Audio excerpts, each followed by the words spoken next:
All right, what is going on, ladies and gentlemen? Today is a nice day. It's not that cold, but I wasn't going to take that much chances, but I do feel comfortable. It's supposed to be up to 60 today. That's because allegedly we're supposed to have another huge cold front come through. Oh well. But enough about that. I've been wanting to do this video for a while. I keep trying to add it into some of the videos about the Yu-Gi-Oh cards. But my God, I figured, you know what, let me trim off the fat, as it were, and just tell you guys a story. So, for today's story time video here on this channel, that's right, legit bootleg Pokemon and Yu-Gi-Oh cards. Oh boy, I remember when those ended up hitting the scene. Keep in mind what my age is now. I am 34. So by the time the first real legit bootleg Pokemon cards, because it started with Pokemon before Yu-Gi-Oh when it came to the bootleg cards, right? So this was, we were definitely hitting, I want to say, the late 90s at this time. I want to say maybe 98 at the most, 98 or 2000. So between 98 and 2000, Pokemon of Generation 1 ended, right?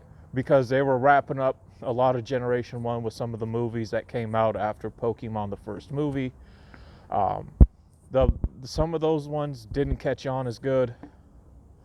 But, you know, Generation 1 was really wrapping up.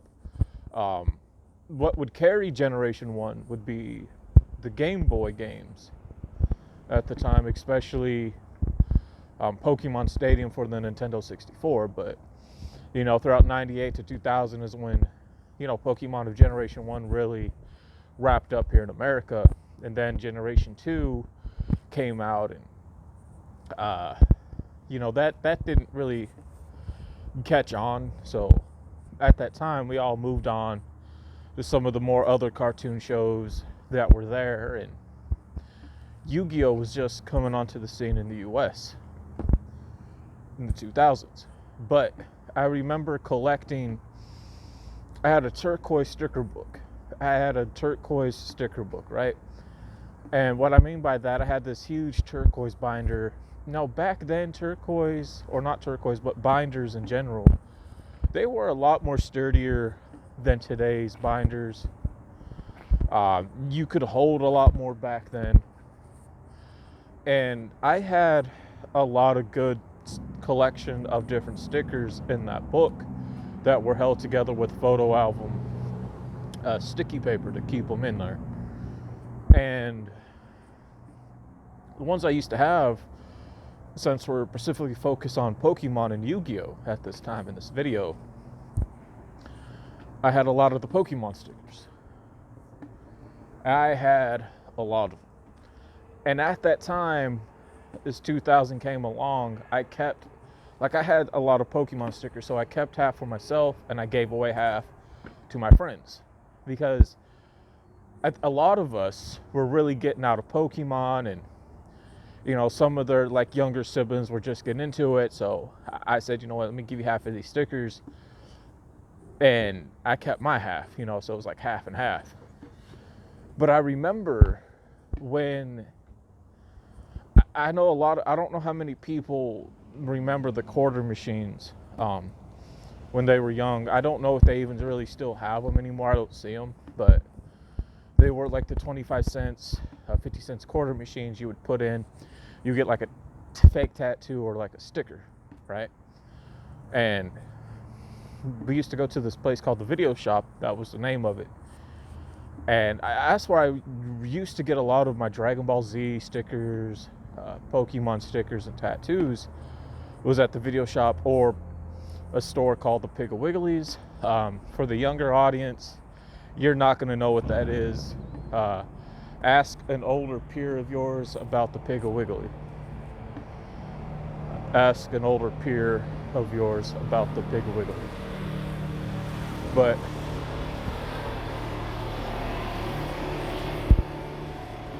I remember getting these Pokemon cards, and they look so real. They look like legit Pokemon cards, right?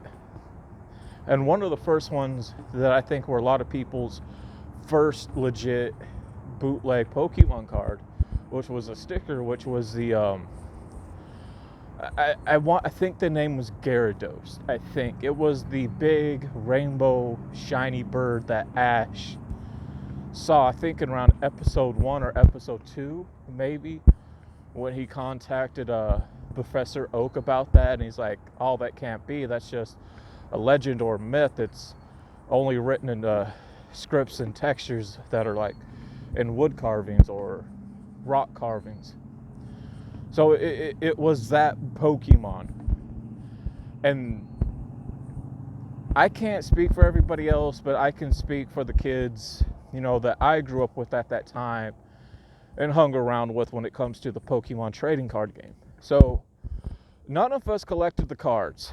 None of us played the card game. A lot of us had the toys, the t-shirts. We watched the show. We battled each other with the Pokemon toys. I did have one friend who did do the Pokemon trading card game. He used to go to the Burger King Pokemon tournaments when they would do that. He had a few badges. He did win. He had some of the silver, golden Pokemon plaques that came in these big Pokeballs from Burger King as well. And he's the only one. But I remember people were hearing about people who would use these Pokemon cards that were fake because they looked so real and you couldn't tell they were stickers, but they were full holographic, from front to back and everything. And a lot of them had like the diamond shape cut into them as well throughout the card, like the holographic diamond shaped, if you will. And I knew it was a sticker because I ended up getting multiple of them, and I like, this kind of, it looks real, but it kind of feels funny. So if you kind of flick the corner part, it would peel off and it would have the shiny, metallic sticker part in the back, which was cool. And you could tell because it would make that metallic sticker sound when peeling off. And eventually, they would be pretty much banned, and fights would break out over it because, oh, you're using a fake Pokemon card that's a sticker. So for here in the US, when it came to like fake cards, it started specifically with Pokemon at that time.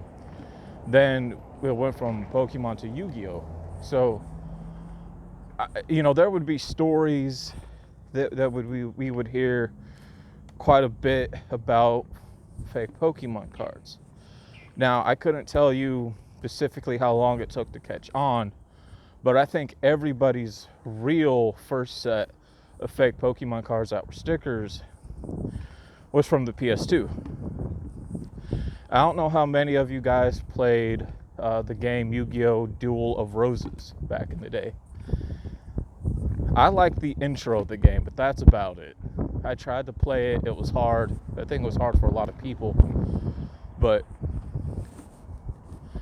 you got 4 cards within that game as a surprise.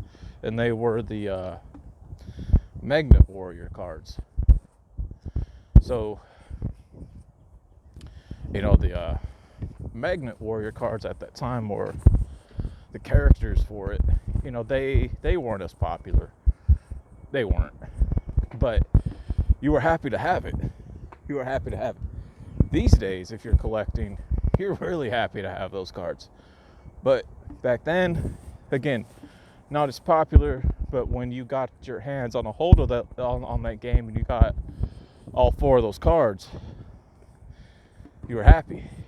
Well, nobody knew they were fake because, like your regular holo cards, like only the picture of the character or the monster in the background would be hollow and rest of it wouldn't, type of deal, or some of it would.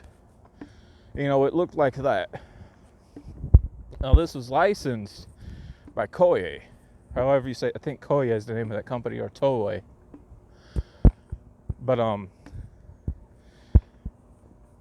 how I found out they were fake is through a friend of mine. He left his cards in his pocket, got washed. When he took them out, tried to dry them out, they came undone and stuck to the floor.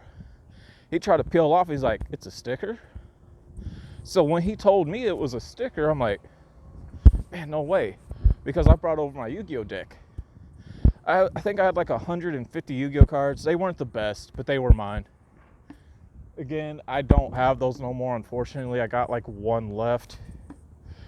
I had 3 left. 2 of them, I don't know whatever happened to it. Was my original Change of Hearts and original Black Hole Magic cards. But when I brought over my deck, I went to those cards, and sure enough, they were stickers. They were fake cards. And as time really progressed, you're talking from 04 to 04 to 06, with the wave of fake Yu-Gi-Oh cards that people were using or people were getting as gifts. Then, and you would hear so many stories, and it made it hard to tell. But back then, it really made it difficult. Like, you couldn't tell if they were fake, and we didn't know. We thought they were legit, but no, they were definitely bootlegs. These days, nowadays, are still manufactured and sold as like as gags, something for fun. But I remember specifically getting my first set of fake Pokemon and Yu-Gi-Oh cards that were stickers. Like real legit official bootleg cards. Oh man, and I think a lot of time what people would like to hear, were there any bootleg or fake Dragon Ball cards? I couldn't tell you. My only set of Dragon Ball cards came from the came from the mid 90s, 2000 toy packaging at that time. Other than that, I couldn't tell you. Other than that, I couldn't tell you.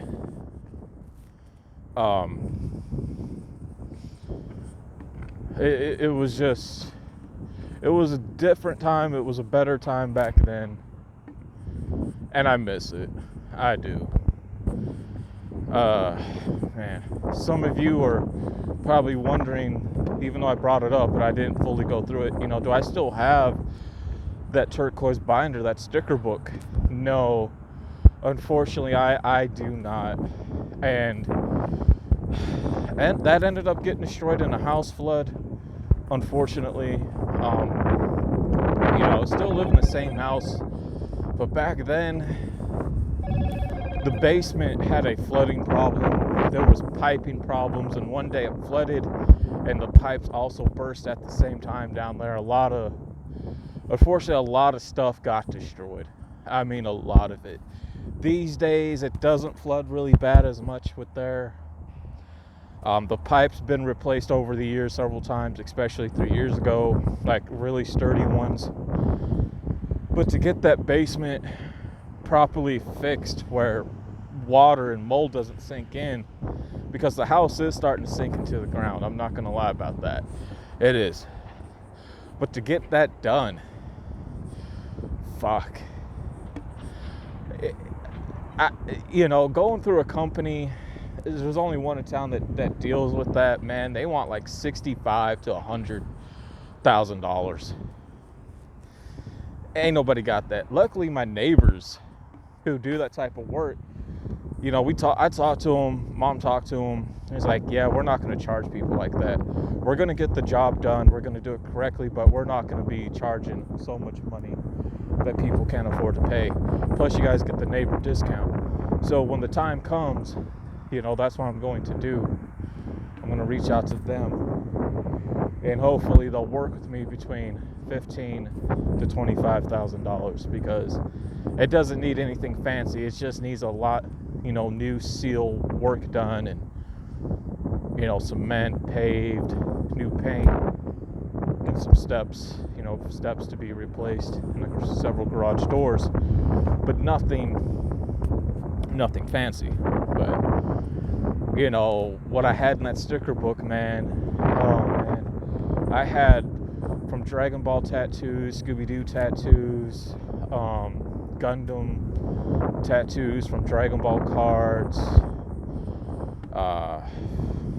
wrestling cards, wrestling stickers, pop-up cardboard stickers for wrestling, Scooby-Doo cards.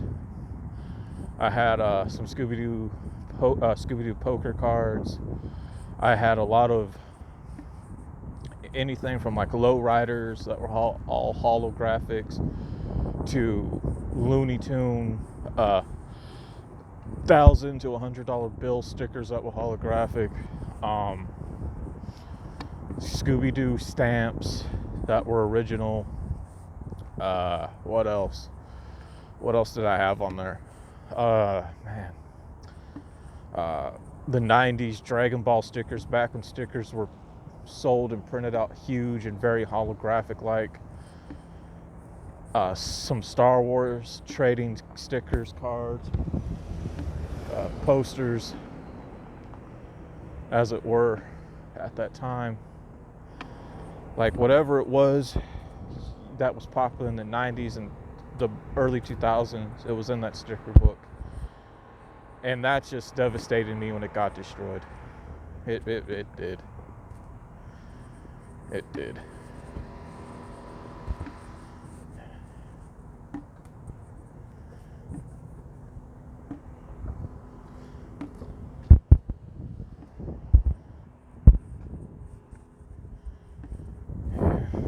It devastated me when that sticker book got destroyed, man.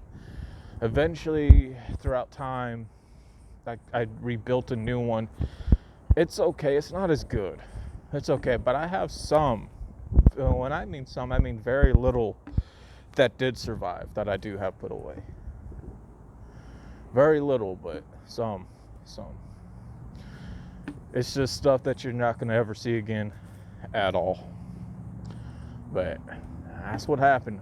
But this is my story time for this video on my official legit fake Pokemon and Yu-Gi-Oh cards when I was young. That being said, you guys, hey, I'm out. Peace.